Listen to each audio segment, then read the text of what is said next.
baax a baax ci teewlu bi Clédor maa ngi koy wax tout à l'heure ci lu jëm ci loi d'interprétation relative à la loi d'amnistie bi nga xam ne député daal nañ ko voté tout à l'heure à l'Assemblée nationale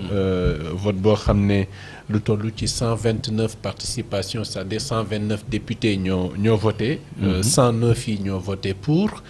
20 yi voté contre. On a enregistré 0 abstinence. Abstention, pardon. Abstention. Donc 0 abstention. Donc déjà Clédor, bonne réaction de nous am ci vote bi, on pouvait s'y attendre. Oui, tout est bien qui finit bien. Légui nak ci démocratie lañu nek. Débat day am, explication day am, interpellation day am. Donc explication yi li jiitu votre loi d'amnistie bi am na solo trop et on tire encore notre chapeau à l'honorable Amadou Ba, désormais numéro 1 d'après sëñ Cheikh Thioro Mbacké. Et il a mené la bataille d'opinion et d'explication parce que ñun néew na ci ñun y compris man ñu xamutoon ni bu ñu abroger loi bi du rétroagir kon ñi nga xam ne ñoo def ñaawteef yi rey xale yi torturer xale yi ak yooyu dañuy am droit acquis ci amnistie bi ñu bénéficier woon déjà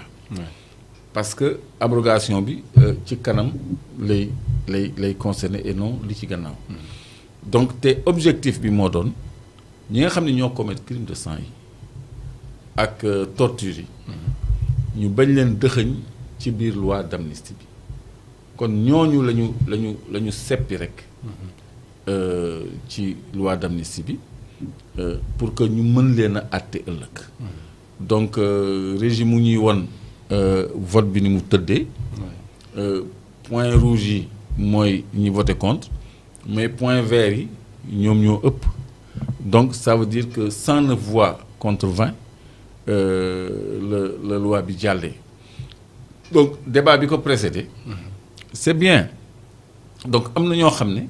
dañuy woon comme que dañoo diggee woon ni bu ñu ñëwee dañuy abroger loi bi kon nañu sàmmonteeg diggee boobu waaye diggee boobu bu fekkee ni conséquence am mooy ñu bañ a topp ñu def ñaawteef yi dañuy comprendre pourquoi ñi nga xam ne ñoom la ñuy soupçonner ci ñaawteef yooyu mooy ci abrogation parce que de toute façon ñi def ñaawteef boobu su abrogation amee ils en profiteraient donc loolu parce que Aïssata Tall Sall mënul insister ci ñu dëxëñ crime de sang yi ak torture yi ci biir loi d'amnistie ba noppi insister encore pour ñu abroger cette même loi d'amnistie bi nga xam ne moom dafa dog woon ci jàllale ko donc mu nekk une position contradictoire buy expliquer ni abrogation bi kon am na lu ci nekk am na ñu muy profiter et c'est les auteurs des crimes et délits yi nga xam ne de sang yi nga xam ne moom la ñu bëgg ñu àtte ko. ñoom nee nañu le président Bassirou Diomaye Faye et le premier ministre Ousmane Sonko dès la prison ñoo ko demandé woon. ñëpp suivre nañu ni. oui on est en politique quand même aussi quoi. ñëpp suivre nañu ni. oui Ousmane Sonko dafa woolu député mi. ni leen bu fekkee ni crime de sang yeeg torture yi ak crime économique yi. bokk na ci bu leen ko voté. te loolu. je crois que bi mu génnee prison bi mu defee conférence de presse réitéré na ko ba mu ñëwee assemblée également réitéré na ko en commission ay députés am confirmé nañu ni posé nañu question boobu Aïssata Tall Sall Aïssata Tall Sall en plénière la leen tontu ni leen lépp ci la bokk loolu moo tax waa Pastef voté wuñ ko bu doon loolu kay kon ñoom dañ koy voté bu fekkoon ni ñoom ñoo sàkku wala ñu nangu loi d'amnistie bi kon dañ koy voté loolu moo logique mais heureusement ñoom voté wuñ ko donc loolu mooy les faits léegi le commentaire nag il est politique je dirais pas il est libre mais il est politique donc li ñu ciy retenir mooy nekkate abrogation da doon absoudre da doon nu mu tudd féexal ñi nga xam ne ñoo def ñaawteef yi dañ leen rawale maanaam daf leen di rawale alors que loi bi buñ ko jëlee ñu seppi ci ñi def ñaawteef boobu ñeneen ñi ci des ñëpp mën nañu bénéficier ci amnistie bi donc sauf ñi nga xam ne ñoo def ay crimes de sang léegi nag ñan ñooy xataraayu pour que ñu commettre ay crimes de sang ñu bañ leen a àtte loolu je crois que ñëpp mënoon nañ ci dugg ba mu des société civile bi wala boog ñu ñàkk comprendre interprétation wala conséquence su abrogation. impunité la ñuy bañ maanaam. impunité boo ko bañee dara gënul leer débat bi am tey nga xam ne liñ ci jublu mooy. ñi def ñaawteef yooyu ñu wuyu ji ci yoon. kon ñi doon communiquer ni Pastef dafa bëgg impunité je crois que débat yi tey wane na ni Pastef dafa bëgg justice. parce que ñi intervenir yëpp dañu ni nañu rendre justice aux victimes ba noppi li xew quand même dafa particulier Centrafrique Jean Bédel Bokassa dictateur bu mag la woon ay élèves la reyoon 7 élèves 7 loolu moo daaneel nguuram gis nga coup d'état militaire yi am ci dëkk yu bëri doo c'est rare nga gis ci ay 80 morts même Tunisie ba mu tàkkee le printemps arabe y avait pas 80 morts benn nit moo taal boppam dëkk bi tàkk fii il y a eu 86 morts plus des disparus des morts par balle yoo xam ne ñu ngi image yoo xam ne mënuñu ko wane mais à tout le moins régime mën na défiler loo les photos de toutes les victimes yi nga xam ne dañ leen identifier parce que dans le rapport de bi ñu jox CPI ku ci nekk nañ la reyee photo nañ la ca biir hôpital bi am nañu sa certificat de genre de mort am nañu sa permis d'inhumer am nañu sa âge sa adresse ak circonstances yi nga xam ne moom lañ la reyee ak ay liens vidéo yoo xam ne dañ ci mën a teg sa bët dañu nekk ci communication boo xam ne YouTube day censuré mais la rédaction aussi day auto-censuré wu ay images yoo xam ne c'est insoutenable mënuñu ko wane mais man dinaa ko publier ci Facebook parce que rapport boobu képp ku ko am na ko partagé parce que fi mu nekk nii loolu dafa bokk ci débat bi pour ñu xam la gravité des événements yi fi jàll parce que ñëpp gis nañu ay nit yor ay gànnaay di tirer ci kaw population bi ñëpp gis nañu siège u parti politique ay nervis armés jóge fa ba noppi di retourner di fa regrouper wu ñëpp gis nañu en formation biir siège APR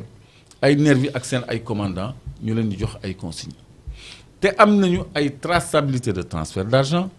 ay échanges audio entre les nervis ay responsables APR yoo xam ne dañuy photowu ak les nervis incriminés y compris le fils du président de la République bi nga xam ne dafa ñëw fii Grand Yoff nëbbatuwul yore xaalisam di ko joxe yore ay jakartaam di ko joxe ñu gis ay jeunes xanaa nag loolu Moustapha mën na ko wane ay jeunes APR def conférence de presse ni ñoom ñoo jël seen responsabilité ñoo jël seen jaaseeg seen ay paaka xam nga dinañ ko defanteeg nit ñi dañu ñoo armé wu de façon exprès te boobu général Moussa Fall mu ngi fi commissaire police bi nu mu tuddati waa police ñu ngi fi waa gendarmerie ñu ngi fi ñëpp a ngi leen di dégg ñu def conférence de presse teg seen gànnaay ni ñoom ñoo armé wu pour defante ak population kon loolu tey ji ñooñu même bu ñu deful jotul a def dara sax dañ leen a war a teg ay daan parce que ñooñu waruñu bokk ci parce que incitation à la violence bi ñu jàppee woon opposition bi opposition bi deful conférence de presse teg ay jaaseeg ay paaka ni dañuy dem xeex kon tey ji yoon dafa war a tëddee njaaxaanaay dal ci kaw ñëpp ñi nga xam ne ñoo doon def lu ni mel gannaaw vote bi certainement les enquêtes vont s'ouvrir mais document boobu nga wax bi nga xam ne moom la ñu soumettre à la CPI déjà c'est un grand début d'enquête d'éléments d'enquête yoo xam ne mën na servir peut-être aux enquêteurs mais remercier de grands patriotes su ma nee patriote nag waxuma waa Pastef mais bokk na ci waa Pastef ñu mel ni Fatima Mbengue ñu mel ni am na ñoo xam ne xaw ma sax ndax war naa leen tudd sama boy bi Omar bi nekk France ñu bëri daal participer nañu ci collecte données yi nga xam ne moom mooy constitutif de ce rapport parce que ay jamono Juan Branco dafa ni woon ko am preuve nag ko versé donc ci jamono boobu ñi am vidéo ñi am photo ñi am certificat médical le corps médical aussi a beaucoup coopéré parce que dañu teg loxo ci ay këyit yuy firndeel lu bëri rapport bi moo nekk ni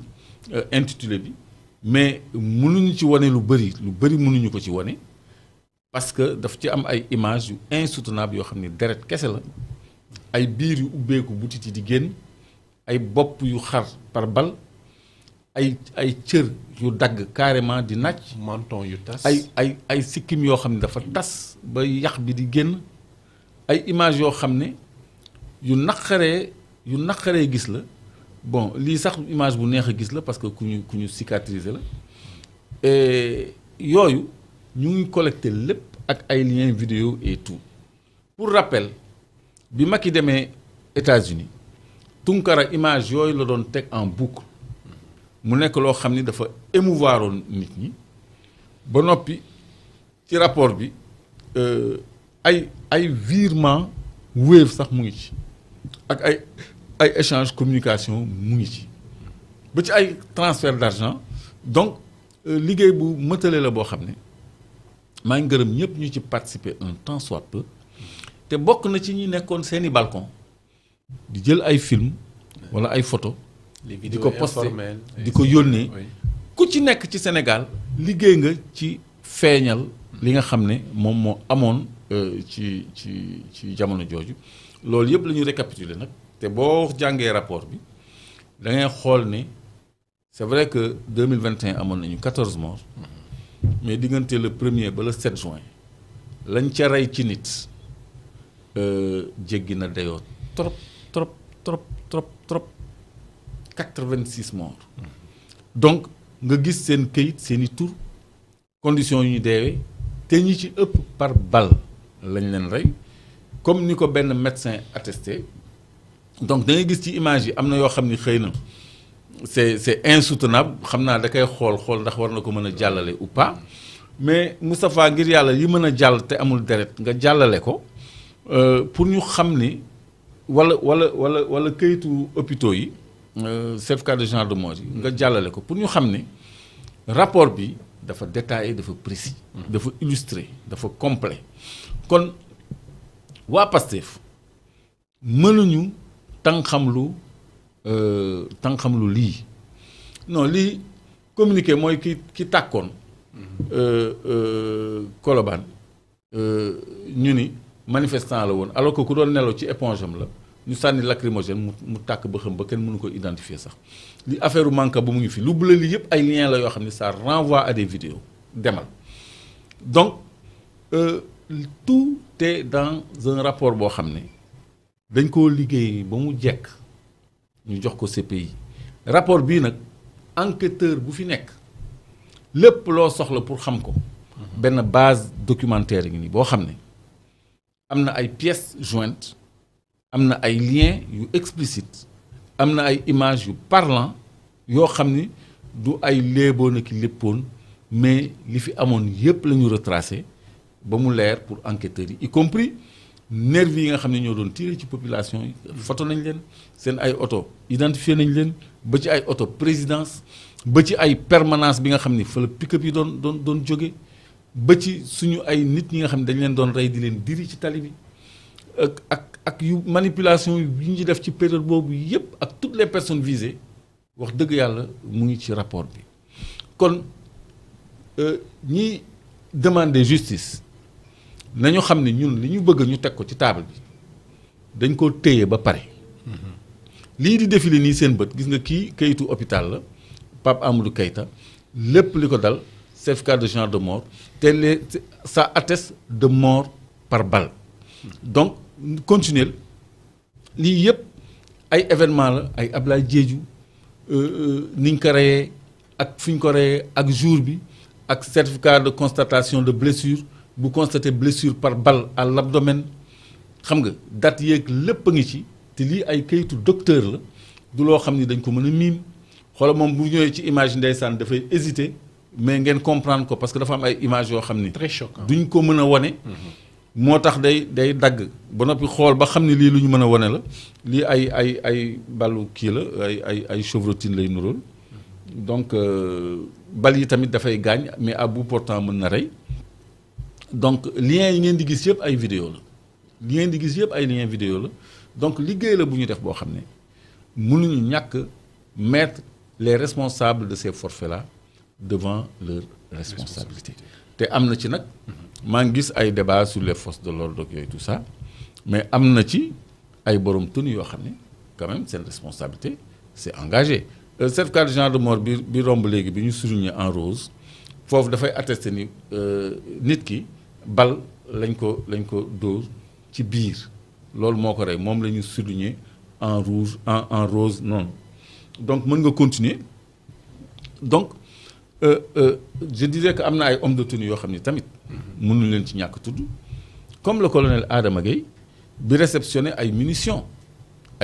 yoo xam ne Gabi Perez moo ko jaay parce que am nañu oh là là am nañu bii dafa rëcc am nañu demal am nañu nu mu tuddati le document du transitaire bu wane fi bagage yi jógee ak fi mu jëm am nañu toute la fi mu jógee ak fa mu jëm muy présidence de la République ak ki ko livré ki ko jaay ADCON ak ADT muy Hélène Pérez ak Gabi Pérez nga xam ne yàgg nañ leen cité donc ñooñu dañu war a wax munitions yooyu lan la ko présidence di doyee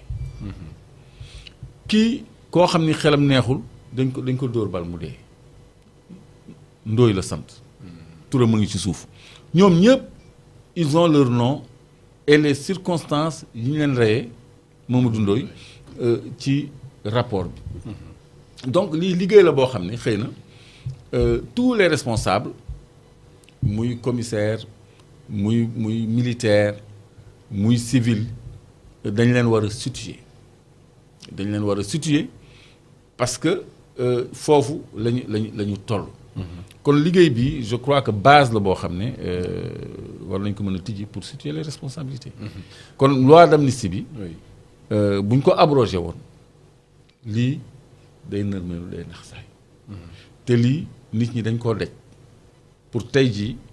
nguur gi nekk fi pour mbir mi changer parce que politique